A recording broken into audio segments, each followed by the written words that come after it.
For the last few years, Beeswarm Simulator has only been receiving one major update, and if you think the reason for that is because Onet is lazy, you're thinking exactly how everyone else does. The problem is, that assumption is completely wrong and far from the actual truth, because Beeswarm Simulator doesn't only update once a year by accident, it's all intentional and a genius design no other developer on the platform is willing to risk. So if Beeswarm Simulator only updates once a year by choice, what exactly is Onet doing during all this silence? Why do players keep coming back even with no updates? And how does a game survive on Roblox by doing the exact opposite of every other game? To understand that, we can't start with the updates. We have to go back to a time when Beeswarm Simulator was updating just like every other game on the platform. When Beeswarm Simulator first came out, it was updating frequently, about once every 3 months or so. New content was added regularly, and other times things were just adjusted or improved. New bees were introduced, mechanics were changed, and progression was constantly being balanced as the game grew. Back then, Beeswarm Simulator felt alive in the same way most Roblox simulators did. It was always changing and always getting bigger. This kind of update schedule wasn't anything special at the time. You see, on Roblox, most games need frequent updates to survive. Developers are always pushing out new features because the moment updates stopped, players would move on. Beeswarm Simulator fit right into that pattern, using steady updates to keep players coming back. Every update slowly added more depth to the game. Mechanics became more complex, progression took longer, and players had more goals to work for. There was always something new to log in for, whether it was trying a different strategy or using your new macro you installed 10 minutes ago. Yes, I'm talking to you. Nonetheless, updates weren't just adding stuff, they were shaping how the game was played. As the game kept growing, so did player expectations. People started to expect regular updates and constant improvements. However, updates weren't big events yet, they were just part of how the game worked. At the time, the idea that Beeswarm Simulator would ever stop updating frequently would have sounded crazy. During this period, Beeswarm Simulator looked like it was on the same path as every other successful simulator. The player base was growing, updates were coming out consistently, and everything seemed to be working. Nothing about the game suggested it would ever break away from the normal Roblox simulator formula, but that was soon to change, as you'll see later on. As Beeswarm Simulator kept growing, something else started growing with it: pressure.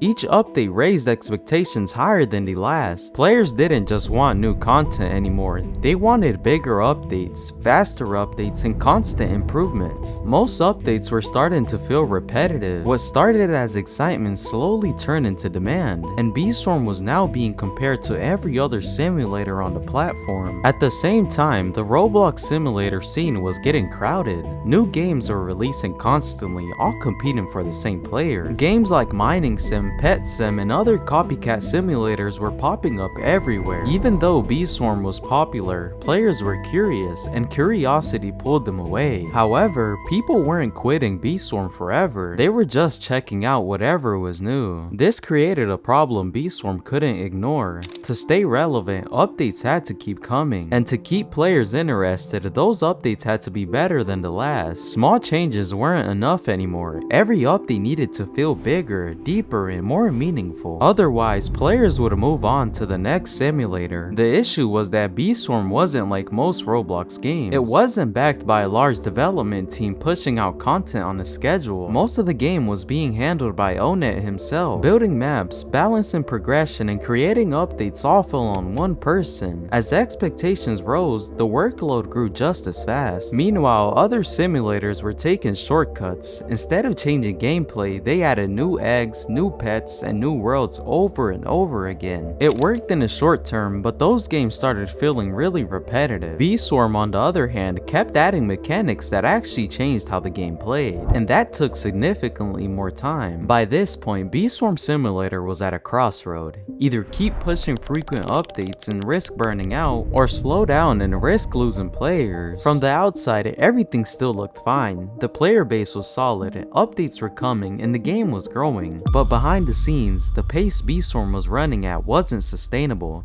And this is where the cracks started to really show. The update schedule that once helped B-Storm grow was now becoming a problem. Expectations were higher than ever, competition was stronger than ever, and the margin for mistakes was shrinking fast. B-Storm was still popular, but for the first time, its future wasn't guaranteed. At this point, B-Storm Simulator had reached a breaking point. The game couldn't keep growing the way it had been without something going wrong. Updates were taking longer, the game was becoming harder to balance, and the pressure to keep delivering more content never stopped. Most Roblox simulators solve this problem in the same way. They rush updates, copy features from other games, and push out content as fast as possible. It kept their player counts up in the short term, but over time, those games became repetitive, buggy, and forgettable. B-Storm Simulator was now faced with that same choice. Either keep updating frequently and lose what made the game special, or change the direction entirely. Whatever decision Onet picked, he had to act fast. So Onet decided to instead prioritize quality over quantity. This way he would be able to update the game with time and be able to shape the way he truly wanted B-Storm to go. At first, the reaction was rough. Players weren't used to waiting, and silence only made things worse. The community was filled up with complaints, comment sections turned negative, and a lot of people genuinely thought B-Storm Simulator had been abandoned. For a game that once updated regularly, the sudden lack of communication and updates felt like a slap in the face to some players. Months went by with no updates, and the frustration only grew. Some players even quit entirely, assuming the game was done for. Others stuck around, but with low expectations. B-Storm was no longer being talked about as a rising game, it was being talked about as one that fell off. But slowly, something strange started to happen. Despite the lack of updates, B-Storm didn't die. The player count didn't collapse. Even without new content, thousands of players were still logging in every day. Instead of chasing updates, players focused on long-term goals, grinding their hives and pushing progression further than ever before. The game wasn't growing fast, but it was holding steady. And then, the tone started to shift. Instead of asking, "Where's the update?" players started asking, "What's he working on?" The silence didn't feel empty anymore, it felt intentional. Every week without an update made the next one feel bigger. Expectations stopped being about speed and started being about quality. The longer the wait became, the more curious people got. They began speculating. Players shared theories, screenshots, and predictions. Old players returned just to see if anything had changed. New players joined after hearing that B-Storm updates were rare but massive. By the time the next update finally dropped, it didn't feel like a normal update, it felt like an event.